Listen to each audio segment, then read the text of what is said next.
লেখা নাকি ছোট দেখা যাচ্ছিল গতদিন, পোলাপান বললো। ঠিক আছে।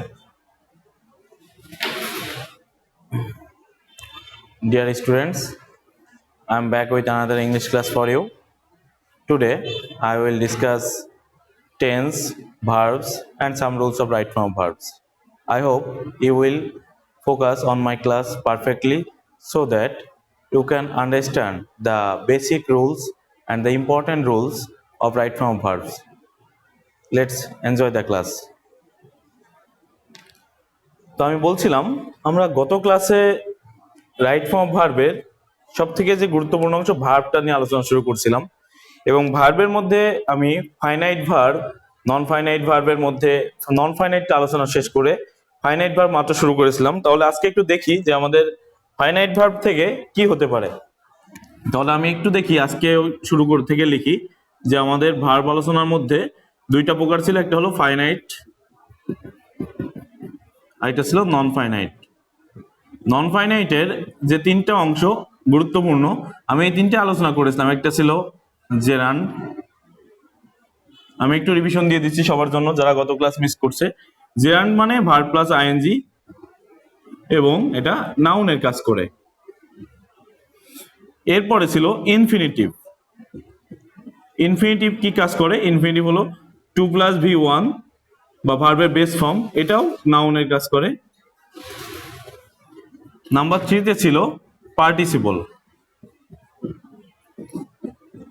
পার্টিসিপল আমরা পেয়েছিলাম তিন প্রকার আকারে, একটা ছিল প্রেজেন্ট পার্টিসিপল, একটা ছিল পাস্ট পার্টিসিপল, একটা ছিল পারফেক্ট পার্টিসিপল।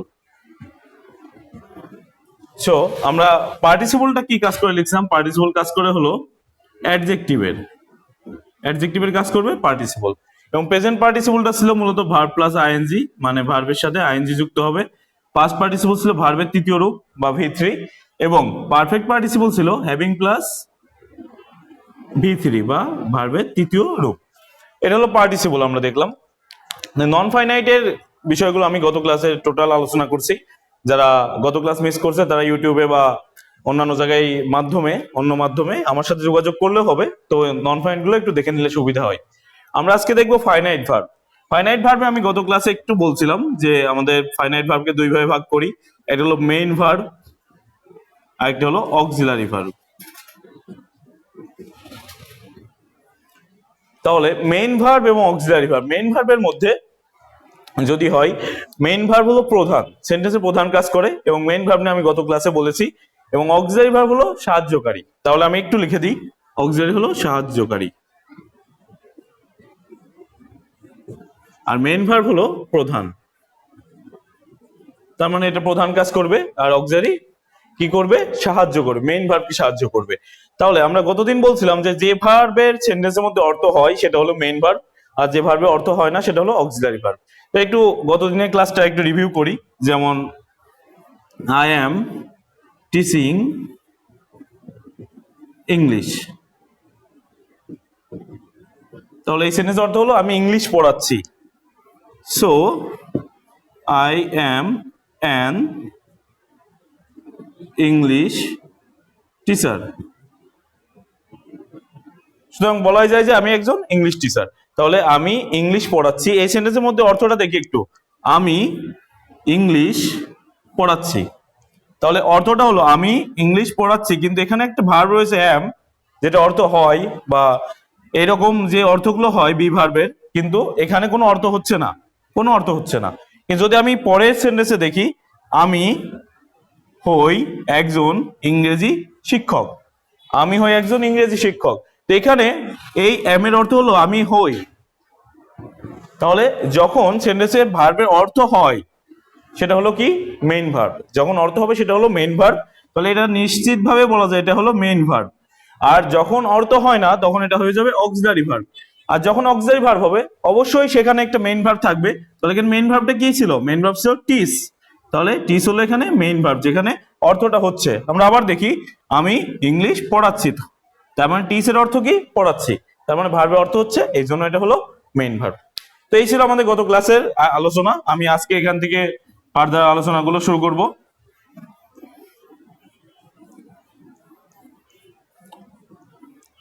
আমরা একটু মেইন ভার্বের আরেকটু ছোট অংশগুলো একটু দেখে নেব। মেইন ভার্বকে যদি আমরা দুইটা পার্টে ভাগ করি, একটা হলো হয়ে যায় ট্রানজিটিভ ভার্ব, আরেকটা হলো ইনট্রানজিটিভ ভার্ব।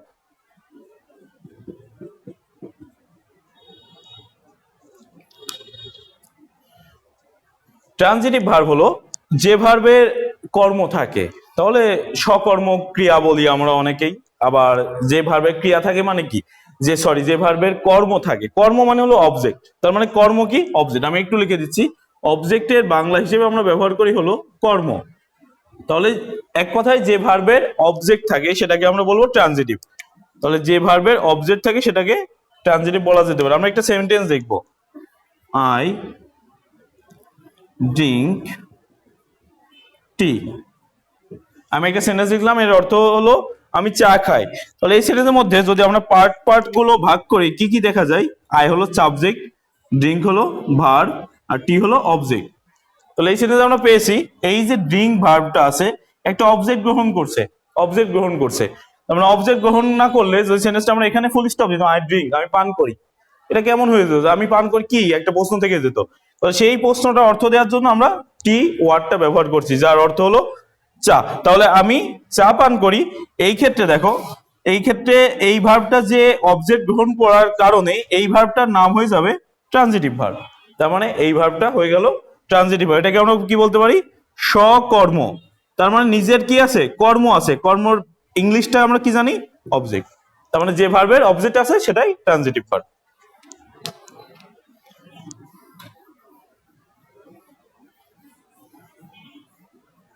এবার ইনট্রানজিটিভ তো আমরা সহজেই বুঝতে পারছি যে ট্রানজিটিভে যেহেতু যে ভার্বে অবজেক্ট আছে সেটা হলো ট্রানজিটিভ, আর তাহলে যে ভার্বে অবজেক্ট নাই বা কর্ম নাই সেটা হবে ইনট্রানজিটিভ। এই টাইপের সেন্টেন্স খুব কম ব্যবহৃত হয়। তারপর আমরা দেখি, যেমন একটা সেন্টেন্স যদি আমি লিখি, বার্ডস ফ্লাই, পাখিরা ওড়ে, পাখিরা ওড়ে। তাহলে এই সেন্টেন্সের মধ্যে কিন্তু আমাদের কোনো এর ফার্দার কিছু প্রয়োজন মনে হচ্ছে না, যে এরপরে কি দরকার, এই টাইপের কিছু নাই। তাহলে আমরা এই সেন্টেন্সের মধ্যে দেখতে পারি, যদি এটাকে ফ্লাইকে নিশ্চিত করি, এটা হলো কি ভার্ব, এবং ভার্বকে যখন আমরা হু দ্বারা প্রশ্ন করি আমরা কি পেয়ে যাই? সাবজেক্ট পেয়ে যাই। আর ভার্বকে হোয়াট অথবা হুম দ্বারা প্রশ্ন করলে আমরা পেয়ে যাই অবজেক্ট। তাহলে হয়ে যাবে অবজেক্ট। তাহলে হু দ্বারা প্রশ্ন করলে কি পাবো? সাবজেক্ট। আর হোয়াট বা হুম দ্বারা প্রশ্ন করলে পেয়ে যায় অবজেক্ট। এখন দেখি আমরা এই সেন্টেন্সে সাবজেক্ট অবজেক্ট আছে কিনা। তো প্রথমে কে ওড়ে? পাখিরা ওড়ে, আমরা পেয়ে গেলাম প্রথমেই সাবজেক্ট, সাবজেক্ট পেয়ে গেলাম, কে ওড়ে? পাখিরা ওড়ে। আচ্ছা, এখন যদি বলে কি ওড়ে, সেটাও দেখা যাচ্ছে উত্তরটা আমাদের সাবজেক্টের কাছে আসছে, কিন্তু এরপরে কিন্তু কিছু নাই, ভার্বের পরবর্তী কোনো অংশ নাই। কাকে ওড়ে? কোনো অংশ নাই। তার মানে এই জায়গাটা বুঝতে পারছে আমাদের ব্ল্যাঙ্ক রয়েছে, তার মানে অবজেক্টের জায়গায় কোনো অবজেক্ট নাই। তাহলে যে ভার্ব অবজেক্ট গ্রহণ করবে না, যে ভার্বের পরে কোনো অবজেক্ট বসবে না, সেই ভার্বটাকে আমরা কি বলতে পারবো? Intransitive verb. তাহলে আবার মাথায় রাখবো যে ভার্ব অবজেক্ট গ্রহণ করে সেটা ছিল ট্রানজিটিভ, আর যে ভার্ব অবজেক্ট গ্রহণ করবে না সেটাকে আমরা বলি ইনট্রানজিটিভ ভার্ব। এগুলো একটু লিখে রাখবো সাথে সাথে, যাতে পরবর্তী যখন আমি আরো বলবো এই ভার্বগুলা, যাতে কোনো কনফিউশন না আসে। আমি যখন বলবো, আমি যখন লিখবো, সবাই আশা করবো তুলে নিবে। আচ্ছা, তাহলে আমাদের বাকি থাকলো আলোচনা করা অক্সিলারি ভার্ব। অক্সিলারি ভার্বের অর্থ হলো সাহায্য করা। তাহলে এর আমরা আরেকটা নাম দিতে পারি কি? এর আরেকটা নাম দিতে পারি হেল্পিং ভার্ব। বাসের যেমন হেল্পার থাকে, সে সাহায্য করে, তো সেন্টেন্সেও অক্সিলারি ভার্ব থাকে যে সাহায্য করে। তো আমরা দেখি অক্সিলারি ভার্বের প্রকারভেদ গুলা। অক্সিলারি ভার্বকে যদি আমরা ভাগ করি, কয়টা ভাগে ভাগ করতে পারি? তো অক্সিলারি ভার্বকে প্রথমে আমরা করতে পারি প্রাইমারি অক্সিলারি, প্রাইমারি অক্সিলারি। এরপরে করতে পারি লিঙ্কিং ভার্ব,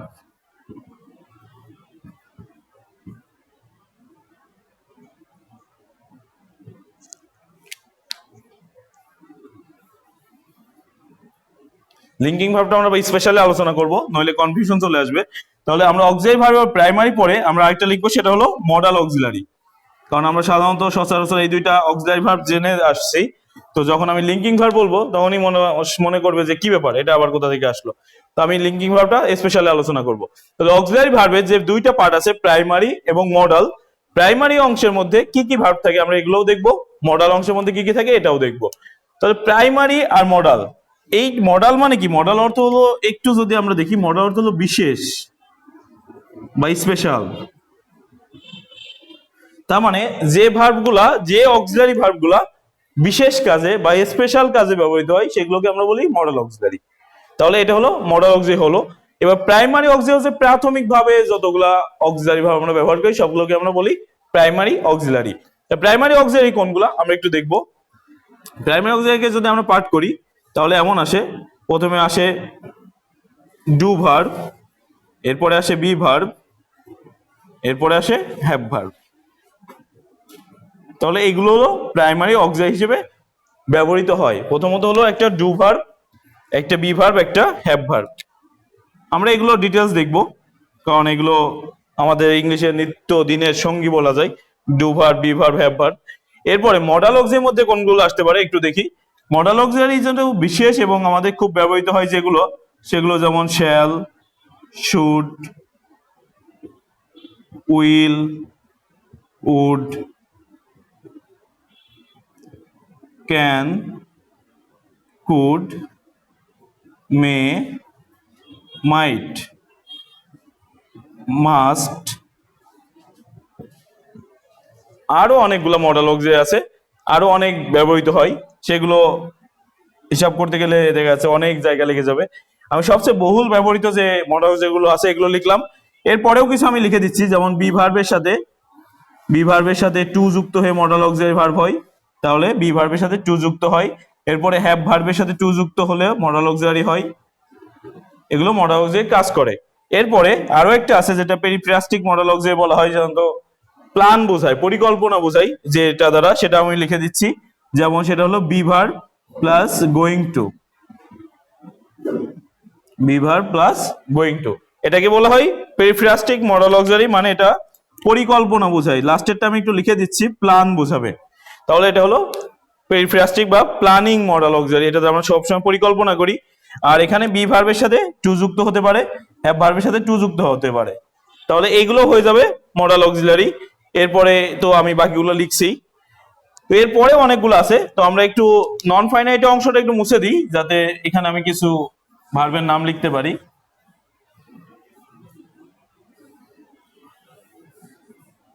আচ্ছা, তাহলে আমি প্রথমে এখানে আমি প্রাইমারি অক্সিলারির মধ্যে লিখছি ডু ভার্ব। আমি এগুলো একটু ছোট ছোট করে লিখবো। ডু ভার্ব, তো ডু ভার্বের প্রেজেন্ট ফর্ম হিসেবে আমরা কি কি জানি? ডু ভার্বের প্রেজেন্ট ফর্ম হলো ডু এবং ডাজ। এটার পাস্ট ফর্ম কি কি আসে? এটা পাস্ট ফর্ম আসে হলো ডিড, এবং ভার্বের তৃতীয় রূপ যেটা সেটা আসে ডান। তাহলে এটা হলো কি ফর্ম? এটা হলো বেস ফর্ম, এটাকে আমরা বলি বেস বা ভিত্তি। তাহলে ডু ভার্ব হলো বেস ফর্ম, এর প্রেজেন্ট ফর্ম হলো ডু বা ডাজ, পাস্ট ফর্ম হলো ডিড, আর তৃতীয় রূপ হলো ডান। এরপরে আসবে বি ভার্ব। বি ভার্ব আমরা কি কি জানি? বি ভার্বের প্রেজেন্ট ফর্ম আছে এম, ইজ, আর।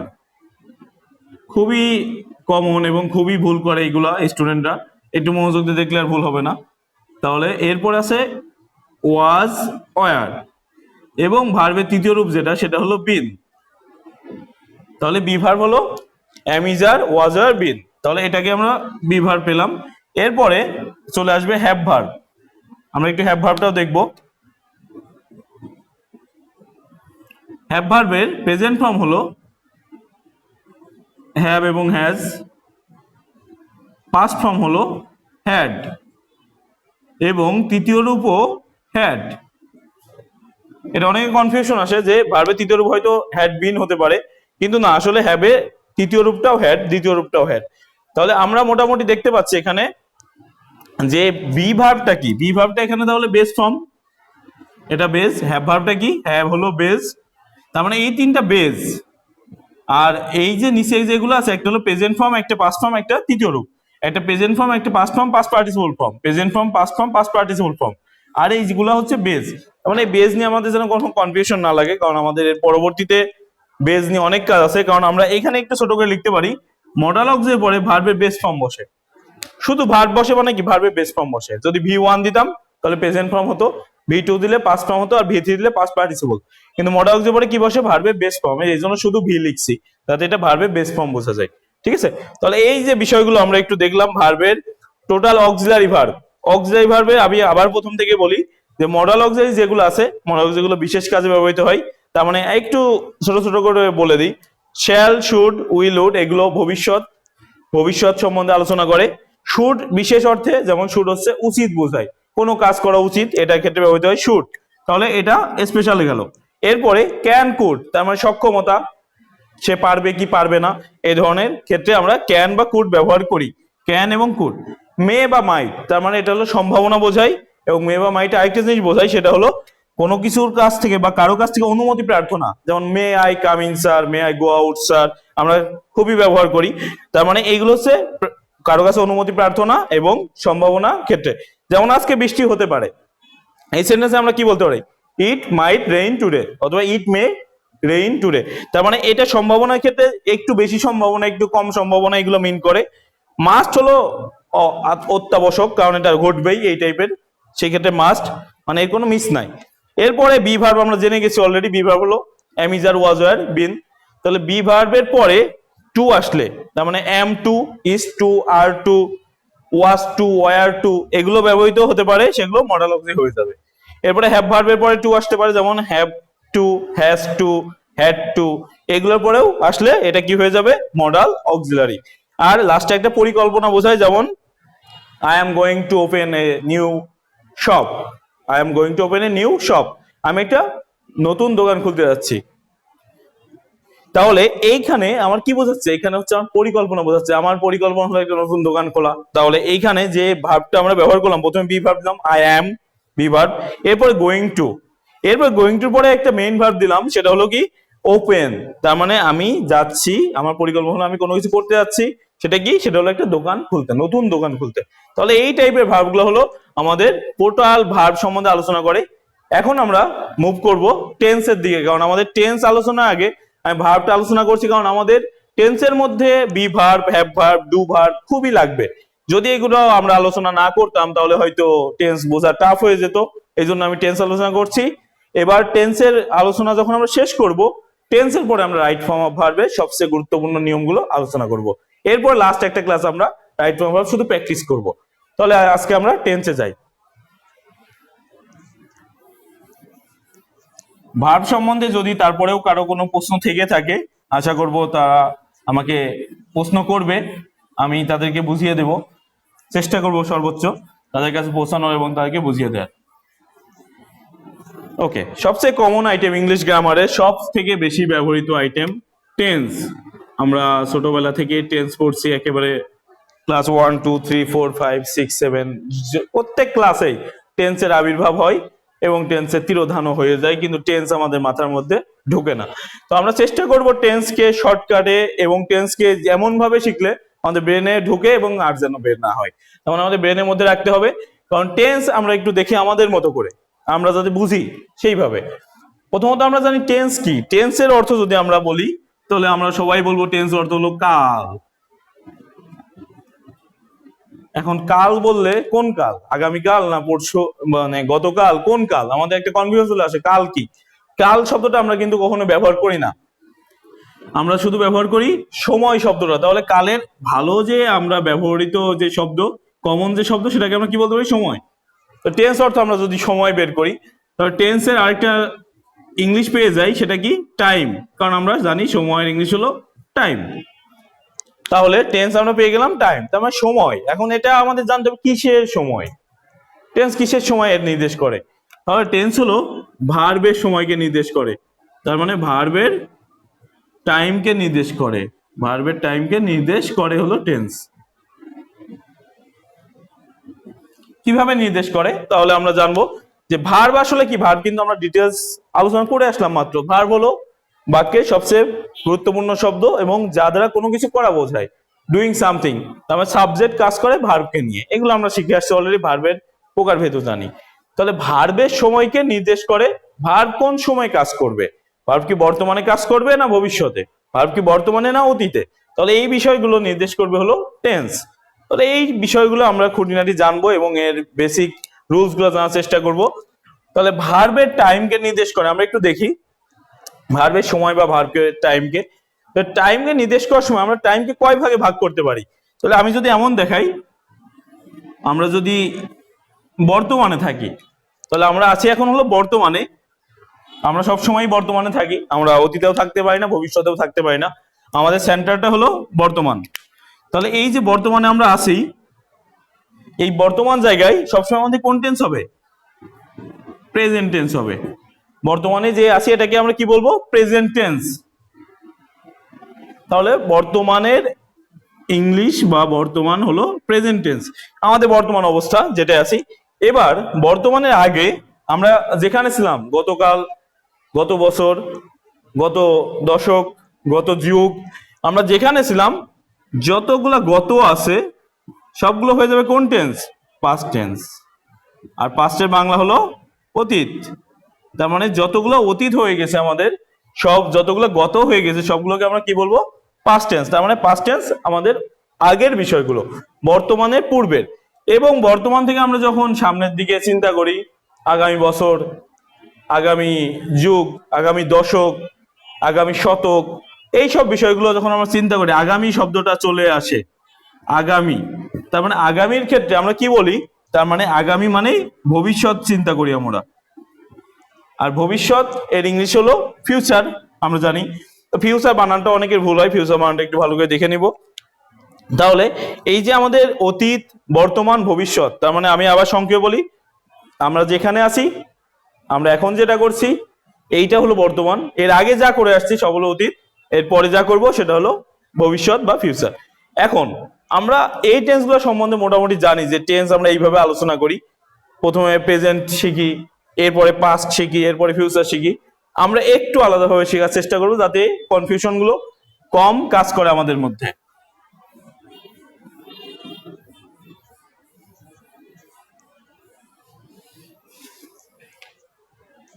আচ্ছা, তাহলে আমাদের প্রথমত আমরা টেন্সের নাম জেনেছি তিনটা, একটা হলো প্রেজেন্ট, একটা পাস্ট, ফিউচার। এখন আমরা যদি প্রেজেন্ট টেন্সের আরো তিনটা নাম জেনে থাকি, যদি আমরা চিন্তা করি এইভাবে, একটা নাম হলো indefinite, indefinite or simple. Indefinite তার মানে এটা হলো সাধারণ, এর আরেকটা নাম হলো সিম্পল, সাধারণ। আচ্ছা, এরপরে যদি আমরা চিন্তা করি একটা কন্টিনিউয়াস, তার মানে এটা হলো চলমান, কোনো কাজ ধারাবাহিকভাবে চলছে, এটাকে মিন করে কন্টিনিউয়াস, এর অর্থ দাঁড়ায় চলমান।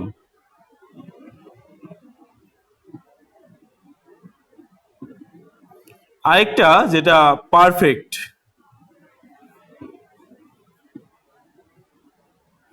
পারফেক্ট মানে পুরা ঘটিত। পুরা ঘটিত বলতে এমন বোঝায় যে কাজ ঘটে গেছে, যে কাজ হয়ে গেছে, তার ফল বর্তমানে আছে, তার ফল বিদ্যমান আছে এখন, সেটাকে আমরা বলি পারফেক্ট টেন্স। তাহলে আমরা এই যে তিনটা টেন্স অলরেডি শিখছি, একটা হলো প্রেজেন্ট, একটা হলো ছিল পাস্ট, আর এটা ফিউচার। এই তিনটা টেন্সকে আমরা ইনডিফিনিট, কন্টিনিউয়াস, পারফেক্টের মধ্যে অ্যাপ্লাই করব এবং সাধারণ, চলমান এবং পুরা ঘটিত, এই তিনটা থেকে আমরা বাকি যতগুলা টেন্স আছে বের করার চেষ্টা করব, তাহলে বুঝতে সুবিধা হবে। তাহলে আমাদের প্রথমত ইনডিফিনাইট, যেটা আমি বলছি সাধারণ, এক কথায় আমরা জানবো পৃথিবীর যত সাধারণ ঘটনা সব ইনডিফিনাইট টেন্স। পৃথিবীর যত সাধারণ ঘটনা বলতে কি বোঝাই? যেমন সূর্য পূর্ব দিকে ওঠে, পশ্চিম দিকে অস্ত যায়, আমি ঘুম থেকে উঠি, আমি ঘুমাতে যাই, আমি খাই, আমি পড়ি, তবে সব সাধারণ ঘটনা হলো ইনডিফিনাইট টেন্স। ইনডিফিনাইট টেন্সের ক্ষেত্রে আমরা একটু মাথায় রাখবো যে এর স্ট্রাকচারটা কি হতে পারে। সংক্ষেপে মাথায় রাখবো যে ইনডিফিনাইট টেন্সের স্ট্রাকচার হলো সাবজেক্টে পরে ভার্ব বসবে, ভার্বে পরে অবজেক্ট বসতে পারে, এক্সটেনশন বসতে পারে, এগুলো আমরা পরে আলোচনা করব। কিন্তু আমাদের শর্টকাট মাথায় রাখবো যে এখানে ভার্বের সাবজেক্ট বসবে এবং ভার্বের বেস ফর্ম ইনডিফিনাইট টেন্স। আমি কিন্তু বলি নাই কোন ইনডিফিনাইট, এটা মাথায় রাখতে হবে বারবার, নইলে কনফিউশন চলে আসবে। এটা স্বাভাবিক, মানে একদম কমন ইনডিফিনাইট। তাহলে আমরা এখন আলোচনা করছি যেটা টেন্সের বেসিক রুল নিয়ে, টেন্সের বেসিক রুল। একটু এগুলো মাথায় রাখবো, নইলে কনফিউশন চলে আসবে। পয়েন্ট হলো শুধু ইনডিফিনাইট, এরপরে আসবো প্রেজেন্ট ইনডিফিনাইট, পাস্ট ইনডিফিনাইট, এরপরে ফিউচার ইনডিফিনাইট। তাহলে এইগুলো আমরা পরে আসি, আগে আমরা দেখি ইনডিফিনাইট টেন্স। এরপরে কন্টিনিউয়াসে সবসময় আসবে সাবজেক্টে পরে বি ভার্ব এবং ভার্বের সাথে আইএনজি ফর্ম। তাহলে সাবজেক্টে পরে বি ভার্ব আসবে এবং ভার্বের সাথে আইএনজি। এবং পারফেক্ট সাবজেক্টে পরে হ্যাভ ভার্ব আসবে এবং ভার্বের তৃতীয় রূপ এই হচ্ছে আমাদের টোটাল তিনটা টেন্সের স্ট্রাকচার। তাহলে আমরা শর্টকাটে জেনে গেলাম যে আমাদের তিনটা টেন্সের স্ট্রাকচার কি, একটা হলো ইনডিফিনাইট সাবজেক্ট পরে ভার্বের বেস ফর্ম, কর্নে হলো সাবজেক্ট পরে বি ভার্ব প্লাস ভার্বের সাথে আইএনজি, এবং পারফেক্ট হলো সাবজেক্ট পরে হ্যাভ ভার্ব বসবে, ভার্বের তৃতীয় রূপ বসবে। তো আমি একটু মনে করিয়ে দিই সবাইকে, আমরা বি ভার্ব গুলো কি কি পেয়েছিলাম। বি ভার্ব পেয়েছিলাম প্রেজেন্ট ফর্ম যেটা এম ইজ আর, আর পাস্ট ফর্ম ছিল ওয়াজ ওয়ার, আর তৃতীয় রূপ ছিল বিন। তো এটা ছিল V1, এটা ছিল V2, এটা ছিল V3। আরেকটা ছিল হ্যাভ ভার্ব। হ্যাভ ভার্ব কি কি ছিল, হ্যাভ, হ্যাজ, এরপরে ছিল হ্যাড এবং এটাও হ্যাড। তাহলে এটা ছিল V1, এটা ছিল V2, এটা ছিল V3। এই হচ্ছে আমাদের বি ভার্ব এবং হ্যাভ ভার্ব। এখানে যেহেতু লাগবে এখানে চলে আসছে, একটা হলো বি ভার্ব আছে, একটা হলো হ্যাভ ভার্ব আছে। এখন আমরা দেখব যে বি ভার্ব এবং হ্যাভ ভার্বের যে বিষয়গুলো আছে এগুলো আমরা এখানে কিভাবে অ্যাপ্লাই করতে পারি। আচ্ছা, এর আগে আমি কিছু পয়েন্ট লিখে দিব, সবাই এগুলো তুলে নিলে সুবিধা হবে।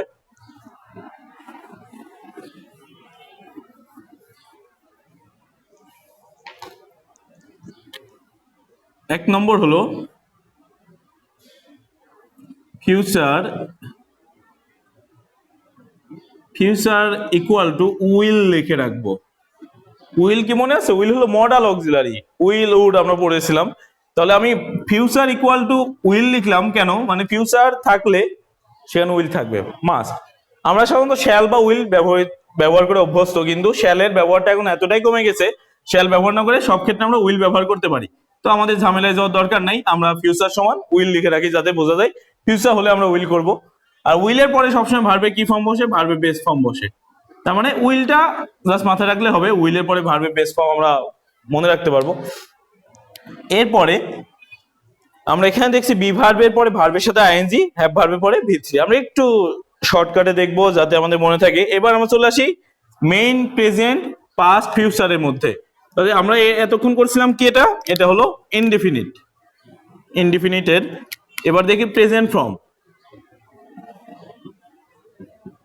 প্রেজেন্ট ফর্মে যদি যাই, তো প্রেজেন্ট ফর্ম যেহেতু ভার্বের প্রথম রূপ ব্যবহার করা হয়, কারণ আমাদের প্রথমে বর্তমানে আছি আমরা, বর্তমান এবং এই বিষয়গুলো মেনে আমরা যখন করব তখন আমাদের ভার্বের সবসময় বর্তমান রূপটা নেওয়া লাগে।